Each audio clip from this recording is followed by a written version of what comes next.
what would be your argument for uh, AI art being more of kind of like an intrinsic contradiction to artistic activity than things like, recorded music, which might potentially have like secondary negative effects, Yeah. but is not sort of inherently contrary to art? Yeah. I think my argument would be something like, and I'm not sure about this. This is like these are all like talking through possible, arguments. This is not like my final word.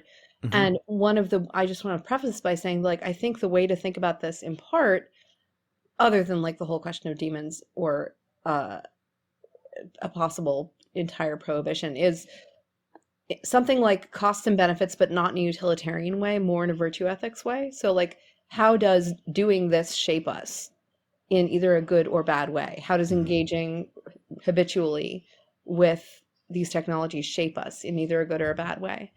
And I think that there's something I have a stronger argument to make about this with chat GPT or like word-based AI. But even with something like Midjourney, an image-based AI, I think that there is a contradiction in what it means to make. Um, Hmm. like when the discipline of actual the making of art and imagination has to do with going inside yourself and like working with what you see outside you and what you imagine inside you and the skills that you've developed to create something new, that is from you, that's actually from you, Hmm. and you were with yourself as you made it, Hmm. um, and you are now a different person because you made it. Like, to make something changes you. Yeah. At exactly like at walking pace, at like the pace that it takes for you to get to having finished it. um, if you type in a prompt, you kind of feel like you get a little bit of the feeling of having made something, having, painted a painting. Um, but it's much, much weaker. At best, it's like being a patron. Yeah, yeah. You haven't like actually done the thing. You kind of might think that you have because you're confused. You haven't changed yourself, but you basically put yourself in a position where you now no longer need to do the walking pace version of making, which means that you are never going to become anything different. Like, you're never going to change. You're never going to become the person who painted a painting because you think you Yeah. already have become that person. And I find that quite frightening, actually, because Yeah. it reminds me very much. I mean, the thing that it reminds me most of is, AI girlfriends and boyfriends or AI porn, where like if you're like a young person who's really lonely and really horny, that is going to scratch that itch. And that means that you are much, much less likely to actually live your life. Hmm. And I think that, you know, doing actual art, going on dates, getting married, having like sex within marriage, like that's living your life. It's a lot slower and a lot more like gratifying, um and a lot, it transforms you. It is the way that God, grows us up and makes us into full humans. And if you can do something that gives you the dopamine hit version, this totally subjective kind of like on a neurological level feeling that you've done that, it's a kind of castration of desire. And I think that, um, making art by entering prompts in Midjourney is a Yeah. castration of artistic desire. It's taking away the, whatever you want to call it, like the artistic thumos or the urge to make, because it's satisfying it, in a fake and easy way. Yeah, and again, I mentioned this before, but it does strike me that we've already kind of set ourselves up for being deceived in this way by, you know, accepting that like putting a bunch of samples together is the same as composing. Yeah. Or playing video games. As you mentioned, you mentioned in your thread that you had read Patrick O'Brien's Master and Commander books, which I just started reading the past year, read the first three, wonderful. And that inspired you to become a deckhand Yeah. on a real ship, on like a tourist Yeah, it's ship. called Clipper City. You should go. You should go down. It's still sailing. It's sailing out of Pier 17. Um, Okay. And you had a friend who had played a video game where you're like a captain of a seaboat, and I'm he not thought sure. that he Yeah. had. Yeah. He was making, it was actually someone I met through the GK Chesterton Society. And that was one of my first like clues where I'm like, maybe you can be like a trad cath and still be completely clueless about this, like about Hmm. real life. Because he was actually trying to make the case that like, yeah, he played this video game and so basically we had had the same experience. And That it was wild. genuinely frightened me. It terrified me. Were you were you angry with him? Um, I wasn't so much angry with him as just like totally dismayed at, Flabbergasted. yeah.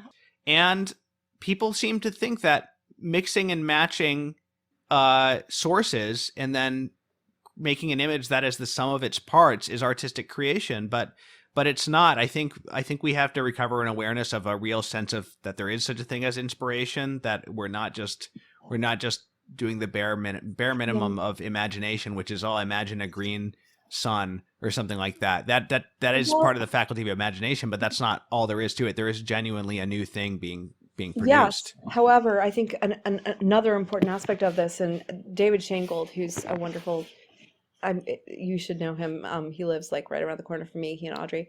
But he wrote a wonderful piece for Plow that I will send to you so you can put it in the show notes.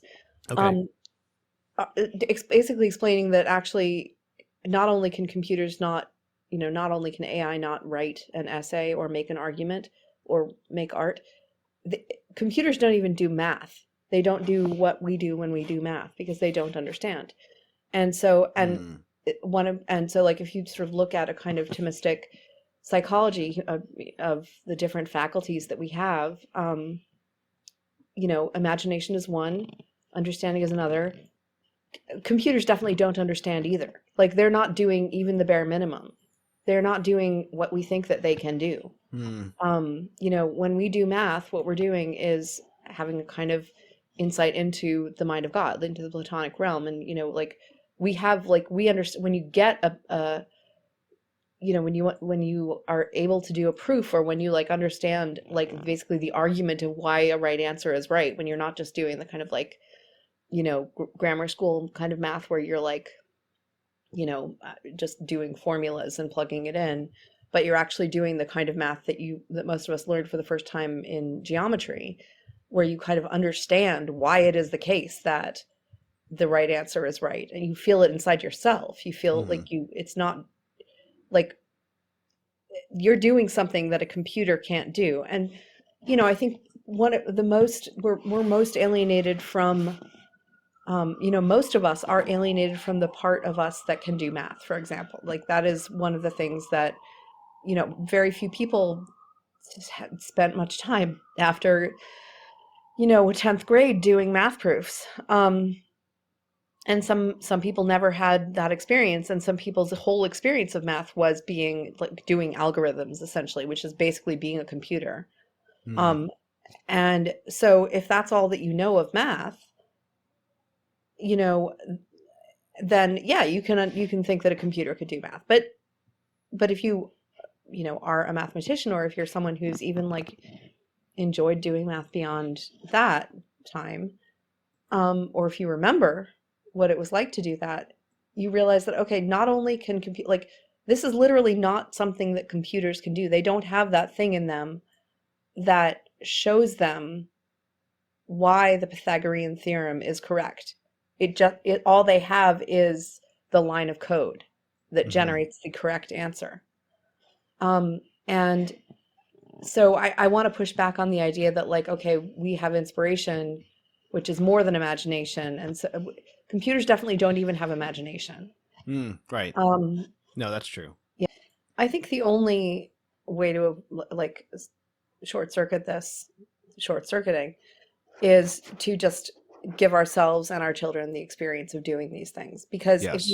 if you don't do these things, then you won't have any idea what someone's talking about. Mm-hmm. You know, if you don't have the experience of writing an essay and doing the process of like teaching yourself and discovery and like weird alchemy that happens when you write an essay that has to do with us being made in the image of God, who's the Logos. Like it's a deeply weirdly rational and yet mystical experience to write an essay.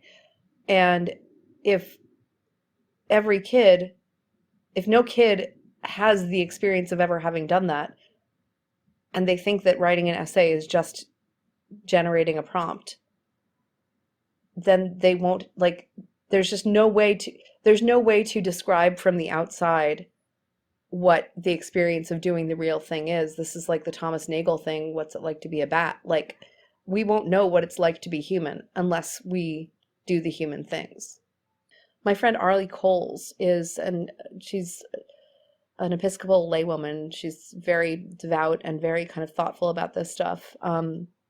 She actually works in large language model engineering. I don't know what she does, but she's like profoundly against all of the things that we've been talking about. And she's like, it's just a misapplication of the technology. Yeah. Like, when you use the technology to do what are human specialties, you're misusing it.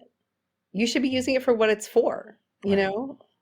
And so I guess like one way to think about it is like, if you're using a technology to do a thing that is one of the human kind of core competencies, don't do that. Like, don't use a technology to, you know, chat to your friend.